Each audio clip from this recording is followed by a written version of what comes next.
रांची से खबर है, जहां नियोजन नीति 2021 झारखंड हाई कोर्ट से रद्द हो गई है और झारखंड से ही 10वीं और 12वीं की अनिवार्यता भी खत्म कर दी गई है। मुख्य न्यायाधीश डॉक्टर रवि रंजन की खंडपीठ ने यह फैसला सुनाया है। हाई कोर्ट के द्वारा नियोजन नीति 2021 रद्द किए जाने के मामले पर मुख्यमंत्री का बयान सामने आया है। उन्होंने कहा है कि कानूनी जानकारी लेकर न्याय उचित कार्य का प्रयास रहेगा। तो कानूनी जानकारी लेने के बाद ही उचित कार्य जो होगा उसका प्रयास किया जाएगा, ये मुख्यमंत्री हेमंत सोरेन ने कहा है। दरअसल ये पूरा मामला जो है वो नियोजन नीति 2021 से जुड़ा है।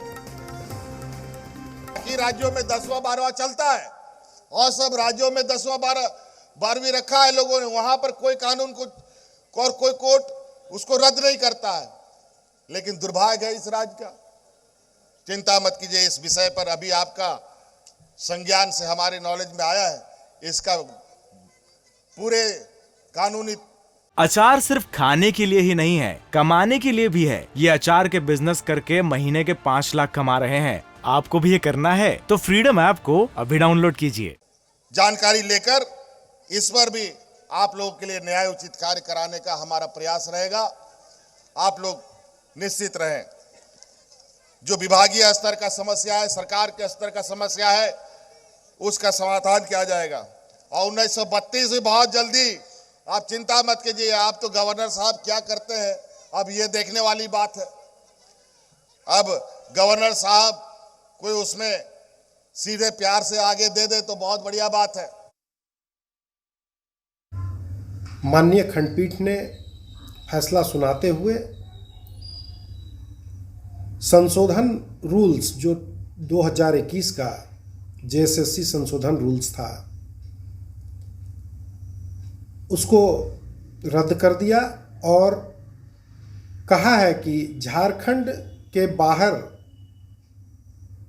के वैसे अभ्यर्थी जो 10वीं और 12वीं की परीक्षा पास किए हों उन्हें भी जेएसएससी के द्वारा नियुक्ति प्रक्रिया में शामिल होने का अवसर मिलना। आज इस मामले का फैसला आया, काफ़ी ऐतिहासिक फैसला रहा ये, जिसमें माननीय उच्च न्यायालय ने ये माना कि ये जो रूल्स हैं, ये जो दोनों कंडीशंस हैं, वो आर्टिकल 14 कॉन्स्टिट्यूशन के आर्टिकल 14 के टचस्टोन से अगर देखा जाए तो अनकॉन्स्टिट्यूशनल है और इसी तहत इन दोनों रूल्स को स्क्रैप कर दिया गया है।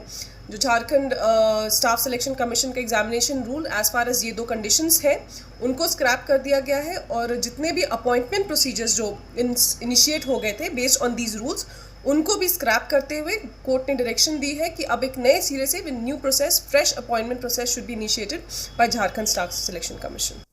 और हमारे साथ झारखंड मुक्ति मोर्चा के प्रवक्ता मनोज पांडे जुड़ गए हैं। इसके अलावा जी झारखंड रेजिडेंट एडिटर मनीष मेहता हमारे साथ जुड़े हैं। मनोज पांडे जी, बहुत बहुत स्वागत है आपका।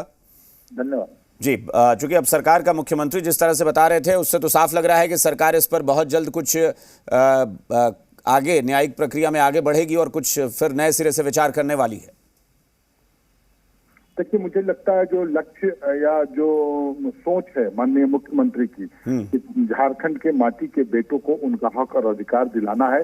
नौकरियों में खासकर चतुर्थ वर्ग और तृतीय वर्ग की नौकरियों में 100% उनकी भागीदारी हो, उनको उनका हक मिले। और इसी उद्देश्य से उन्होंने इस सरकार ने ये पैरामीटर तय किए थे। लेकिन अब अदालत ने, उच्च न्यायालय ने ऐसे फैसले दिए हैं, जो आदेश आया है अदालत का सम्मान करते हैं हम लोग। लेकिन साथ ही जो न्यायिक विकल्प है, हम लोगों के पास सर्वोच्च न्यायालय जाने का विकल्प खुला है और अपने जो सोच है उसको धरातल पर उतारने के लिए, यहाँ के लोगों को उनका हक और अधिकार दिलाने के लिए चतुर्थ वर्ग और तृतीय वर्ग की नौकरियां उनको कैसे ज्यादा चांसेस हो कि ज्यादा से ज्यादा संख्या में यहाँ के लोग, यहाँ के माटी पुत्र, यहाँ के इंडिजिनस पीपल आए, उसमें उनको नौकरी मिले। इसलिए उस विकल्प पर भी विचार करेगी सरकार और निश्चित तौर पर मुझे लगता है अभी तक के हिसाब से। चलिए, मनीष भी हमारे साथ जुड़े हैं। मनोज पांडे, मनीष, चूंकि मनोज जी कह रहे हैं कि हमारी कोशिश ये है कि जो यहाँ के माटी के बच्चे हैं, यानी कहने का मतलब जो स्थानीय हैं उनको ही 100% तृतीय वर्गीय, चतुर्थ वर्गीय जो नौकरियां हैं उसमें मिले। लेकिन सवाल यह है कि जो बाहर से करते हैं उनको, बाहर से 10th या 12th की उन्होंने परीक्षा पास की है, उन्हें क्यों खारिज किया गया? चूंकि इसी को रद्द कर दिया है हाईकोर्ट ने कि नहीं, वो जो मुद्दा है वो खत्म किया जाए।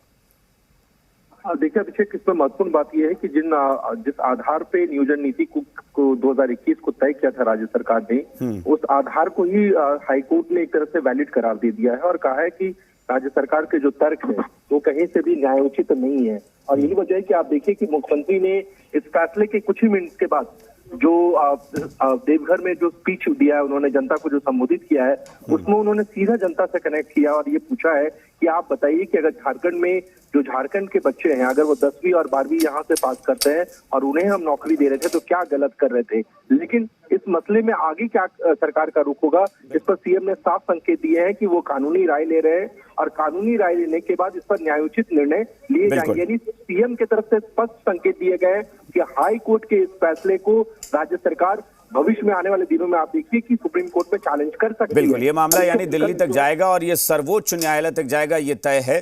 जो मनोज पांडे जी भी कह रहे हैं और मनीष आप भी बता रहे हैं कि सरकार या सीएम के बातों से साफ लग रहा है। बहुत बहुत शुक्रिया आप सबका। फिलहाल अचार सिर्फ खाने के लिए ही नहीं है, कमाने के लिए भी है। ये अचार के बिजनेस करके महीने के 5 लाख कमा रहे हैं। आपको भी ये करना है तो फ्रीडम ऐप को अभी डाउनलोड कीजिए।